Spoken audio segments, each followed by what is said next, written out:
Écoute-moi bien. Alors, je sais ce que je suis sur le point de te dire aujourd'hui dans cette vidéo va sûrement te surprendre. Tu vas te dire, mais qu'est-ce qu'il me raconte? Mais si aujourd'hui tu crois qu'acheter un appartement est le meilleur moyen pour toi d'atteindre ton indépendance financière avec l'immobilier, ben, je suis désolé de te dire que tu te trompes. Et justement, te lancer dans l'achat d'un appartement aujourd'hui pour atteindre l'indépendance financière, ben, pourrait même te faire perdre du temps et te ralentir justement dans l'atteinte de cet objectif. Et ce que je te propose aujourd'hui dans cette vidéo, c'est de te partager, selon moi, la meilleure stratégie pour pouvoir bâtir ta liberté financière avec l'immobilier. Et surtout, je veux te partager une stratégie qui pourrait te permettre de dégager 1000, 2000, 3000, voire plus de 5000 euros de cash flow net dans ta poche chaque mois, même si tu es salarié, même si tu travailles à temps plein et même si tu n'as jamais investi dans l'immobilier. Et cette opportunité, heureusement, je dirais, est encore accessible aujourd'hui, mais je ne sais pas combien de temps ça va durer. Mais pour le moment, c'est encore possible pour toi de te lancer dedans. C'est encore possible pour toi de te faire ta place et de pouvoir, je dirais, manger une petite partie de ce gâteau. Alors, si tu me découvres, je suis Candy pour l'instant. Et sur cette chaîne, j'aide des personnes comme toi à investir dans l'immobilier.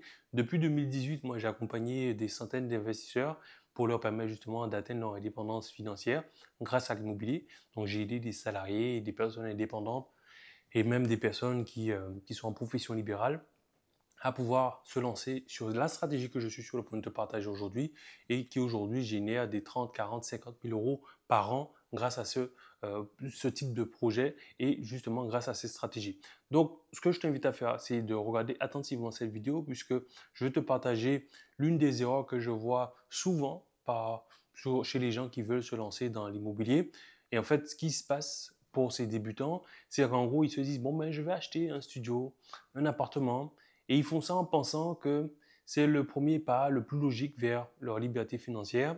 Et je te raconte ça, mais en fait, c'est une erreur que moi-même j'ai fait parce que j'ai commencé par là. Je me suis dit que j'allais commencer par acheter un petit studio. J'en ai même acheté un deuxième.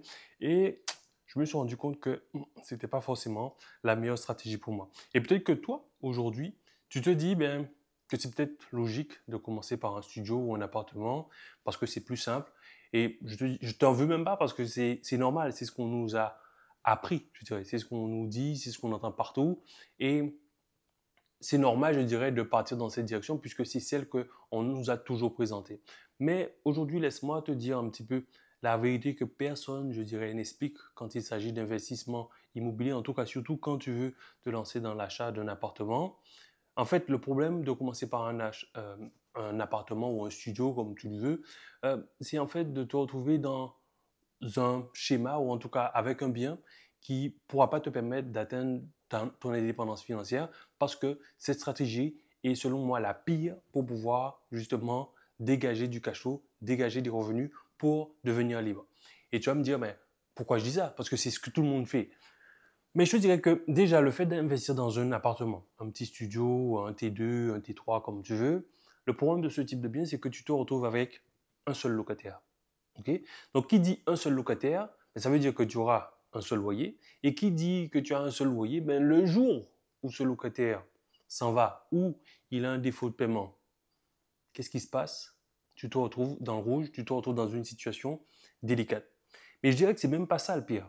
Parce que le pire, c'est que quand tu veux te lancer dans des projets d'investissement du type studio, appartement, c'est que tu te retrouves en face d'une concurrence qui est phénoménale. En fait, tu as tout le monde qui cherche à investir dans des appartements. Tu as les investisseurs comme toi qui se disent, bon ben, je vais acheter un appartement.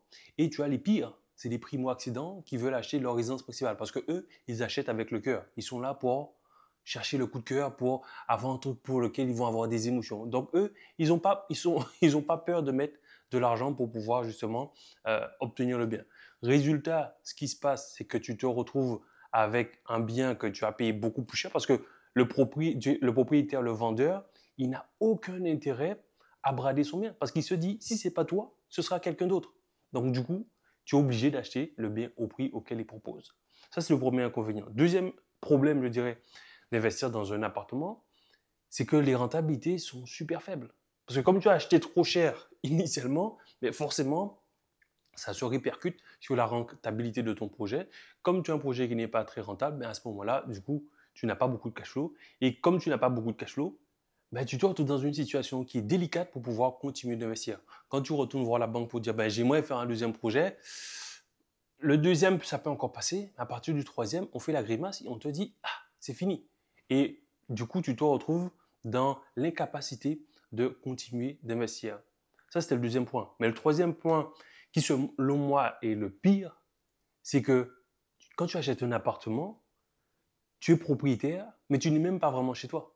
C'est-à-dire que tu as une copropriété qui décide de tout. Imagine, tu veux faire des travaux où tu te dis, bon, ben, je vais réagencer l'appartement. Ben, tu dois demander l'autorisation. Tu te dis, ah ben, je veux peut-être faire un petit changement de mode de location. Tu dois demander l'autorisation. Tu te dis, ok, ben, je vais peut-être passer en location courte durée et tout. Tu dois demander l'autorisation. Et en plus, tu peux te retrouver avec une copro qui décide que non, nous, on ne veut pas de location courte durée dans notre immeuble, donc c'est fini, tu ne peux pas faire ça. Donc, c'est ce que je te disais, c'est ce sentiment d'être propriétaire et de ne pas être chez toi. Mais en plus de ça, c'est que tu peux avoir cette même copro qui t'impose des travaux que tu n'avais pas forcément envie de faire. On te dit, ben ok, ben on va devoir refaire la façade. Ils ont tous décidé que la façade devait être refaite.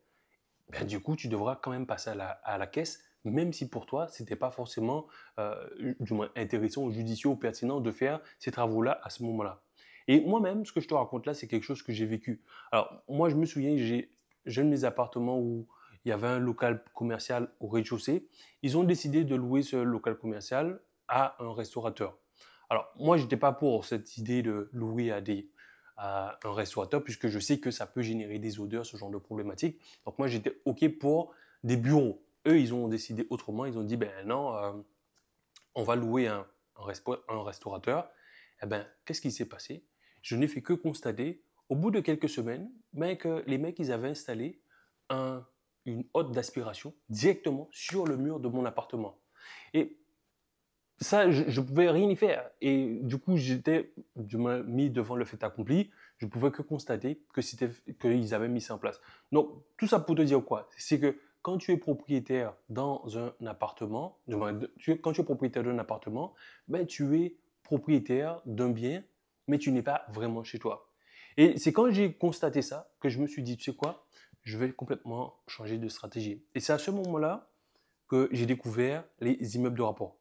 Et tu vas me dire, ouais, mais c'est quoi un immeuble de rapport? En fait, c'est très simple. Un immeuble de rapport, c'est juste un bien dans lequel tu as plusieurs appartements. En gros, des fois, ça peut être une maison que tu vas redécouper, dans laquelle tu vas créer 4, 5, 6 appartements et que tu vas pouvoir exploiter. Et le fait de pouvoir créer tous ces appartements, ça change tout. Parce que d'abord, tu as plusieurs loyers. En plus, tu as plus de sécurité parce que si il y a un des locataires qui décide de ne pas payer son logement, ben, tu as quand même les autres qui seront là pour payer. S'il y en a un qui part pour des raisons que j'ignore, ben, c'est pas grave parce que tu auras quand même du moins d'autres locataires qui sont là. Donc tu pourras simplement remplacer celui qui est parti. Et troisième avantage, je dirais, de l'immeuble de rapport, c'est que tu as beaucoup moins de concurrence. Parce que tu entends rarement un particulier te dire ouais, ben, je vais acheter un immeuble et tout, ça m'intéresse. En tout cas, c'est beaucoup moins courant aujourd'hui. Et le résultat que ça engendre sur le terrain, ben, c'est que tu as des biens que tu peux acheter beaucoup moins cher.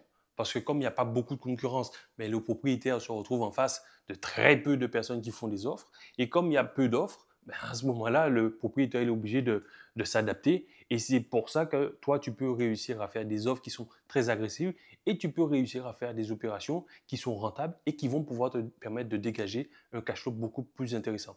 Et aujourd'hui, moi, j'ai des personnes que j'accompagne qui ont pu remplacer leur salaire dès le premier immeuble. Avec un seul immeuble, tu peux peut-être générer 1000, 2000, 3000, voire plus de 3 4 000 euros net par mois avec un seul immeuble quand tu l'as bien choisi et quand tu l'as bien exploité. Et c'est pour ça que je te dis aujourd'hui, si tu veux, par exemple, enchaîner les opérations, tu veux atteindre ton indépendance financière, ben, l'immeuble de rapport, c'est quand même plus pratique parce que tu as un projet qui dégage du cash. Quand tu vas retourner voir la banque en disant ben, je veux faire un deuxième projet, ben, on peut facilement te suivre. Moi, j'ai des personnes qui ont enchaîné 2, 3 projets d'immeubles rapidement, puisque leur projet, ben, ça tient la route. Alors que quand tu es sur des petits appartements et tout, c'est un peu plus compliqué. Et souvent, moi, quand je parle d'immeubles aux gens j'accompagne ou d'autres personnes que je rencontre, quand je leur dis que l'immeuble, c'est le type de bien sur lequel ils veulent se positionner, ils me disent ouais, non, Candy, ça c'est pas pour moi, c'est trop gros, c'est trop compliqué. Et pourtant, c'est, je dirais aujourd'hui, l'un des biens les plus abordables concrètement. Parce qu'en fait, oui, c'est sur le papier, ça a l'air plus compliqué, mais c'est complètement accessible. Et si tu te dis, ben en fait, c'est pas pour moi, ben en fait, c'est toi-même qui te mets une porte, tu te mets un frein tout seul, puisque aujourd'hui, clairement, moi, j'ai des personnes que j'accompagne qui trouvent des immeubles à 50, 60, 70 000 euros. Et oui, il y aura des travaux, mais une fois les travaux faits, mais ils vont se retrouver avec un bien de 200 000 euros. Et 200 000 euros, entre 150 et 200 000 euros, tu as un immeuble de 4, 5, 6 appartements, ben, ça change tout. Et je te dirais même qu'aujourd'hui, il y a un truc qui est en train de se passer, c'est qu'il y a de plus en plus d'investisseurs qui voient effectivement les vidéos que je publie, qui se rendent compte que peut-être que c'est pas forcément la meilleure stratégie pour eux de dépenser peut-être 150 000 euros sur un appartement. Parce que quand tu te dis, OK, aujourd'hui, par exemple, en région parisienne, je vais payer un appartement 150 000 euros. Mais par contre, je vais aller en province. Je vais trouver un petit immeuble de 4, 5, 6 appartements que je vais payer 150 000 euros. Au lieu d'avoir un appartement, j'en ai 4, 5, voire 6 appartements pour le même prix et ça dans une ville émergente. Et quand je dis que c'est vraiment le moment pour toi de te lancer dans cette opportunité, c'est vraiment le moment. Parce que quand la majorité des gens vont se rendre compte de cette opportunité et qui vont, en tout cas que la stratégie là que je suis en train de te partager va se démocratiser, en fait, tout ce qui va se passer, c'est que tout le monde va se ruer dessus et malheureusement, les prix vont exploser. Donc, je dis que c'est clairement aujourd'hui qu'il faut te positionner puisque les bonnes affaires, elles vont pas durer. Elles vont forcément disparaître parce que quand il y a tout le monde qui va arriver là, moi aussi je veux mon immeuble, moi aussi je veux mon immeuble, ben, ça va être compliqué. Donc aujourd'hui, la chance qu'on a, c'est qu'on n'est pas encore à ce stade-là.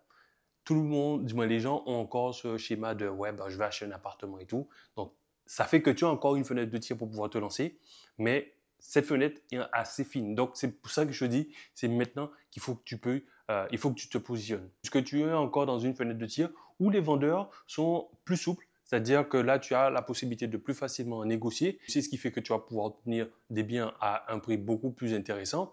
Et en plus de ça, si cet immeuble, tu l'exploites en location courte durée, en gros, tu le transformes en mini-hôtel, mais en fait, c'est encore un autre moyen pour toi, un autre levier supplémentaire pour encaisser encore plus d'argent. Parce que là, tu vas pouvoir multiplier ton cash flow et vraiment commencer à encaisser des euros avec l'immobilier. Comme je te l'ai dit, crois-moi, cette fenêtre ne va pas rester ouverte éternellement.